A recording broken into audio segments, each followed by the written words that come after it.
Bonjour et bienvenue sur Radio CSERT, votre rendez-vous quotidien avec l'actualité de la cybersécurité.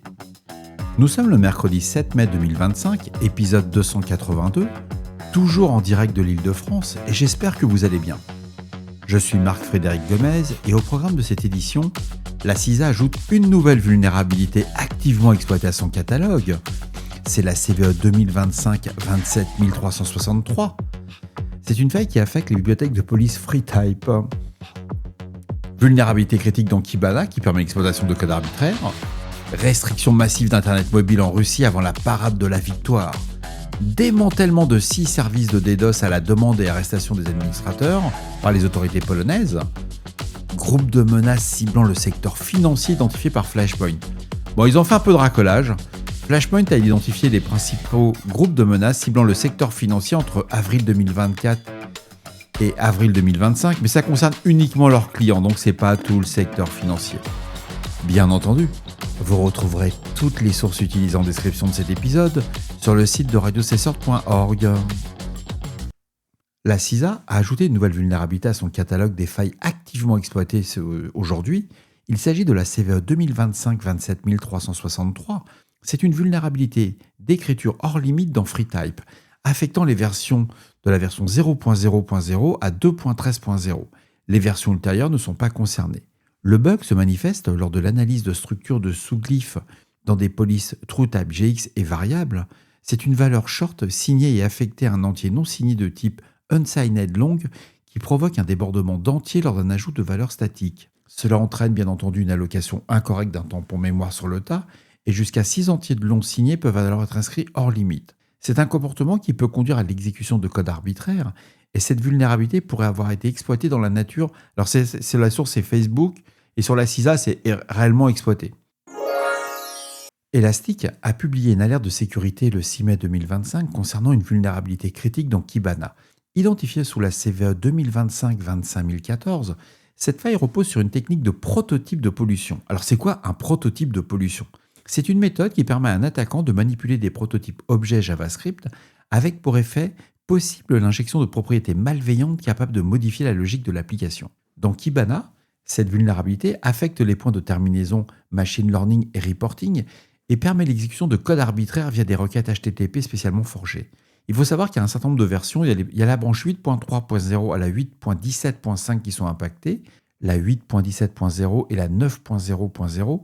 Cela inclut les déploiements auto-hébergés et Elastic Cloud, uniquement si les deux fonctionnalités sont activées simultanément. Donc si vous avez du machine learning et du reporting, je vous recommande de vérifier les versions.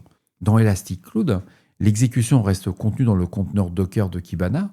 Les protections sepconf BPF et AppArmor empêchent l'évasion du conteneur. Bien entendu, Elastic recommande une mise à jour vers des versions corrigées. Et en cas d'impossibilité de mise à jour, la désactivation d'un seul de ces deux fonctionnalités, le machine learning ou le reporting, suffit à mitiger la vulnérabilité. Il faut savoir que c'est une faille qui fait suite à une autre vulnérabilité similaire. Par rappel, c'était la CVE 2025-25015, corrigée en mars et notée avec un score CVSS de 9.9.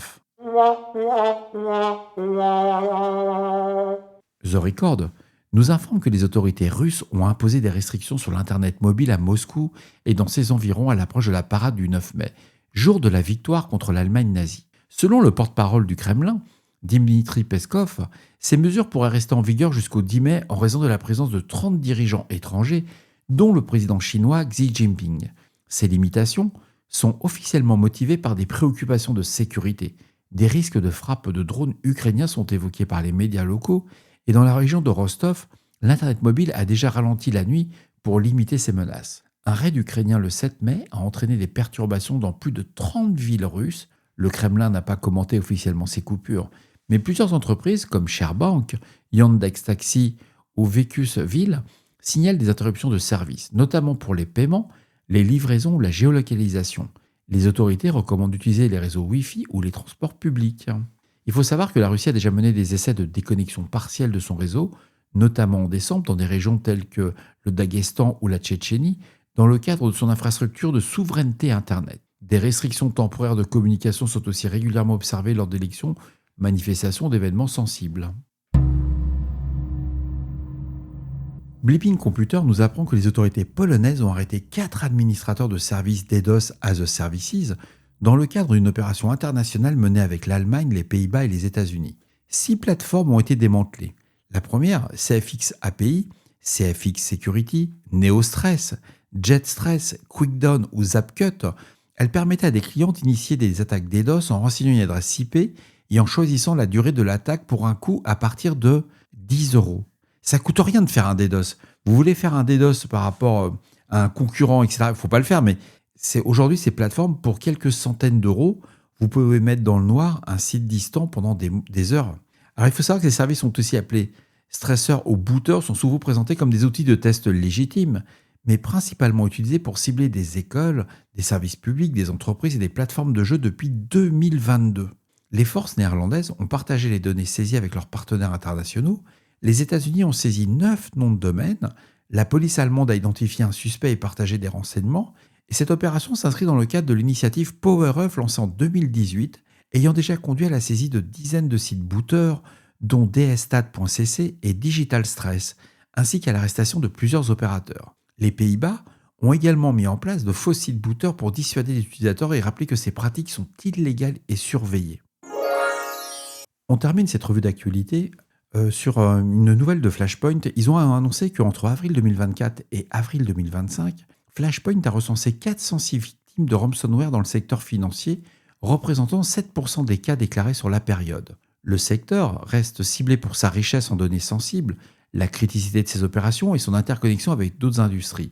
Parmi les groupes les plus actifs, Ransom Hub apparaît en février 2024 qui a revendiqué 38 attaques contre des entités financières. Ils utilisent le phishing et l'exploitation de vulnérabilités. Akira, actif depuis mars 2023, qui a visé 34 organisations. Ils exploitent les VPN, RDP, les Remote Desktop Protocol, et identifiant compromis. Logbit, bien entendu, présent depuis 2019, est responsable de 29 attaques sur des institutions financières. Ils auraient revendiqué en juin 2024 l'accès à la Réserve fédérale des États-Unis, mais les données concerneraient uniquement Evolve Bank and Trust. Finset, groupe actif depuis 2015, qui cible les systèmes interbancaires comme Swift, les distributeurs ou les terminaux de paiement. Scattered Spider, connu depuis 2022, exploite l'hameçonnage SMS et les fausses pages Okta pour dérober des identifiants. Et enfin, bien entendu, nos amis nord-coréens, Lazarus Group, soutenu par la Corée du Nord, poursuit des objectifs financiers d'espionnage, notamment via des fichiers d'images piégées des attaques de type Watering Hole. Il faut savoir que Lazarus et ses affiliés ont réussi à détourner cette année, ou en début d'année, on était à 1,2 milliard de dollars, quelque chose comme ça. Ça fait mal. C'était sur des crypto-monnaies. Ce n'est pas le secteur financier tel qu'on l'entend. Ce ne sont pas les banques de détail ou les banques d'investissement. Donc bien entendu, les vecteurs d'attaque dominants sont la compromission de prestataires tiers, comme lors de l'exploitation de la faille de MoveIT par Clop, des brokers d'accès initiaux avec plus de 6400 publications liées au secteur sur des forums surveillés par Flashpoint. Il faut savoir, c'est ce qu'on avait dit hier dans l'épisode, quand un utilisateur vend pour quelques centaines d'euros, voire quelques milliers d'euros son accès, ces brokers d'accès initiaux vont lui proposer de l'argent, ils vont mettre un accès persistant et ensuite ils vont le revendre à d'autres groupes qui vont l'utiliser. Il y a les menaces internes souvent recrutées via Telegram, les fraudes par deepfake et usurpation utilisées pour contourner les contrôles d'identité. Il y a eu 1238 publications qui ont été recensées sur des canaux Telegram liés à la fraude. C'est très court, c'est intéressant, c'est la vision d'une entreprise de CTI. Ça vaut la peine, ça permet de mettre le pied à l'étrier. Et voilà, cet épisode de Radio Cessord du mercredi 7 mai 2025 touche à sa fin. J'espère qu'il vous apportera des informations claires et utiles. N'oubliez pas, si vous avez des retours ou des sujets que vous aimeriez voir traités, faites-le moi savoir. Laissez-moi un message sur le répondeur de Radio Cesseur, ça me ferait vraiment plaisir. Au 07 68 72 20 09, 07 68 72 20 09. Envoyez-moi un email à radiocessort@gmail.com. Merci beaucoup aux donateurs de la cagnotte Litchi. Elle est toujours en cours, on la ferme le 31. Je compte sur vous, on est pratiquement au bout, on est à 3200 €, c'est top. Il nous manque presque rien, on va faire un super studio. Vous allez voir, ça va être assez sympa. En tout cas, d'ici là, restez vigilants, surveillez vos systèmes et surtout, on ne réfléchit pas, on patch. On se retrouve demain avec un nouvel épisode. Prenez soin de vous. À très bientôt sur Radio Cessort. Au revoir.